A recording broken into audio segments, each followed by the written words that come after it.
Hello guys, आज हम chapter पढ़ेंगे पाइथागोरस थ्योरम। तो उसमें सबसे फर्स्ट हम पढ़ेंगे राइट एंगल ट्रायंगल।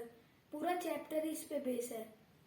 तो ये शेप जो ये बिल्कुल स्ट्रेट और ये स्लैंटिंग लाइन से जो शेप बनेगी ना, एक तरह से ट्रायंगल, उसको कहते हैं राइट एंगल ट्रायंगल।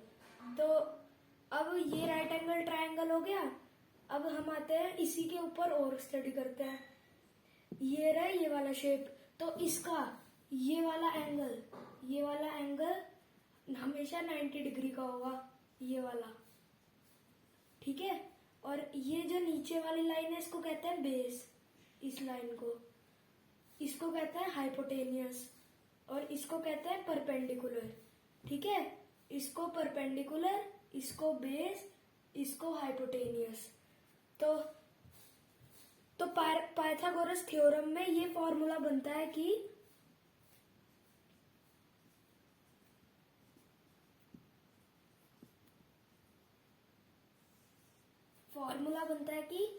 एच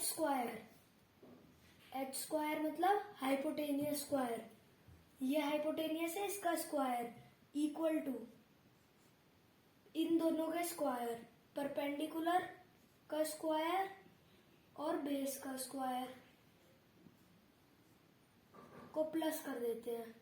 मतलब हमेशा हाइपोटेनियस का स्क्वायर परपेंडिकुलर के स्क्वायर और बेस के स्क्वायर का एडिशन होगा। जैसे फॉर एग्जांपल ले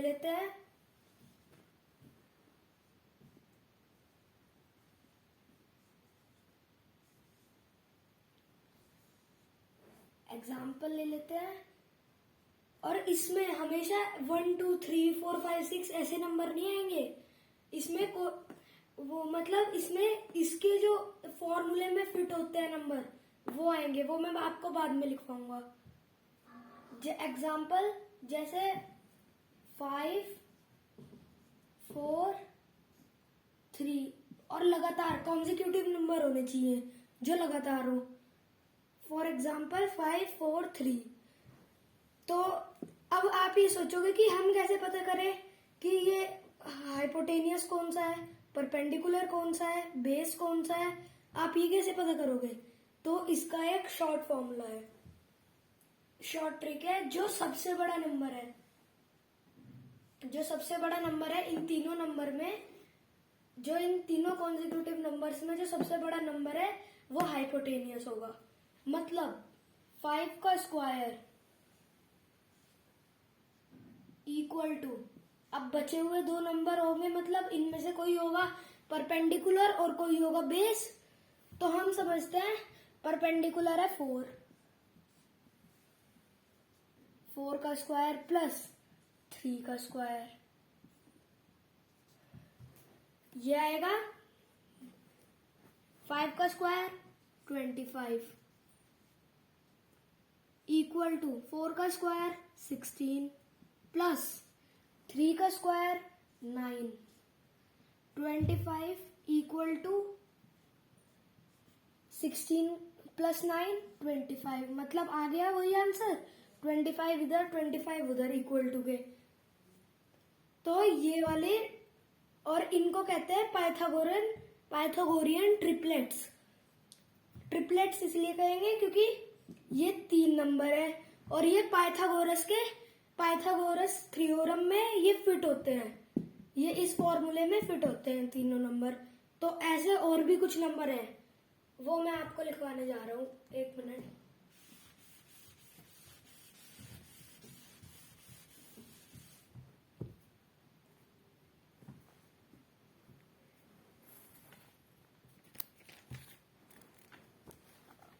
तो पहला नंबर तो वही हो गया, इनको कहते हैं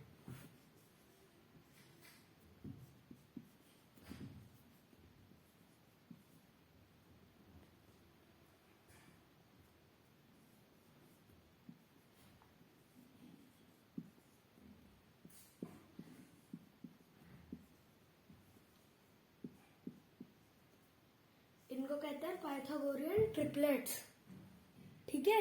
पहला तो वही हो गया 3 4 5 है ना। दूसरा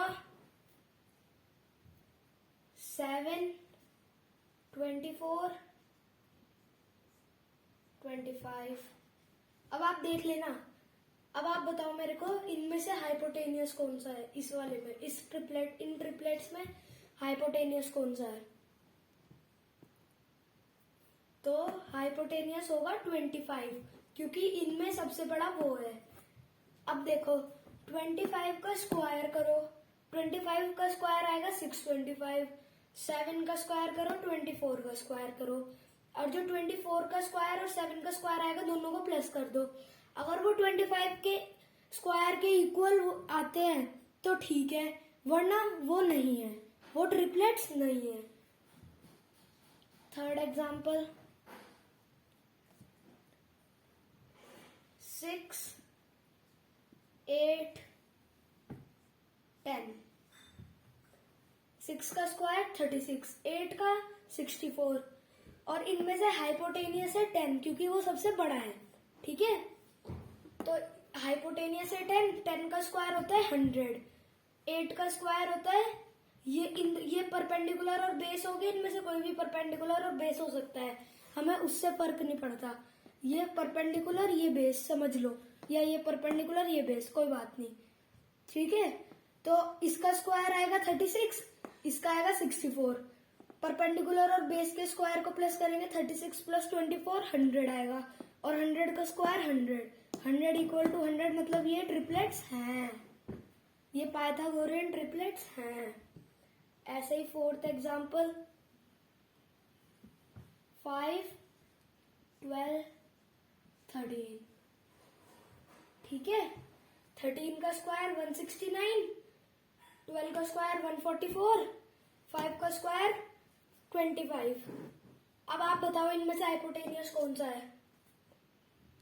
तो आपका आंसर बिल्कुल सही है, 13 है इनका, इसका हाइपोटेनियस। ठीक है, अब हम ये इनमें से कोई भी परपेंडिकुलर और बेस हो सकता है, कोई बात नहीं, छोड़ो। इसका स्क्वायर 144, इसका स्क्वायर 25, 144 और 25 169, 13 का स्क्वायर 169, इन दोनों का स्क्वायर सम करके आ रहा है 169। तो आंसर है कि ये दोनों पाइथागोरियन ट्रिपलेट्स हैं। और फिफ्थ एग्जाम्पल 20, 21, 29। तो ऐसे बहुत सारे एग्जाम्पल हो सकते हैं। ठीक है, तो अब आपका होमवर्क है कि इसके और एग्जाम्पल लिख के कमेंट करो वीडियो में। Okay, thank you, have a nice day.